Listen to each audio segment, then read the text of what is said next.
نحمده ونصلي على رسوله الكريم أما بعد فأعوذ بالله من الشيطان الرجيم بسم الله الرحمن الرحيم وقل رب أنزلني منزلا مباركا وأنت خير المنزلين۔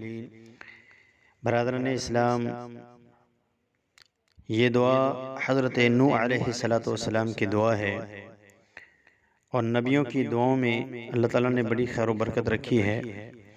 اللہ تعالیٰ نے یہ دعا حضرت نوح علیہ السلام کو سکھائی۔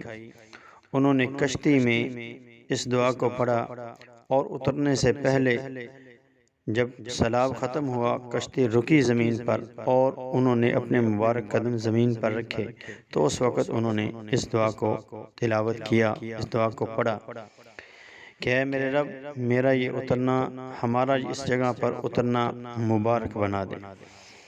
تو آج بھی اگر کوئی مومن مسلمان اس دعا کو کسی بھی دوسرے شہر میں جاتا ہے، یا کسی بھی دوسرے ملک میں جاتا ہے، کاروبار کی غرض سے جاتا ہے، یا کسی اور سفر کی غرض سے جاتا ہے، کسی اور کام کی غرض سے جاتا ہے، تو جب وہ اس دعا کو وہاں اترنے سے پہلے پڑھے گا، تو اللہ تعالیٰ اس کے لیے اس شہر میں، اس ملک کے اندر برکتوں کا نزول فرمائیں گے، اور ہر قسم کی تنگی اور مشکل سے اللہ تعالیٰ اسے محفوظ فرمائیں گے۔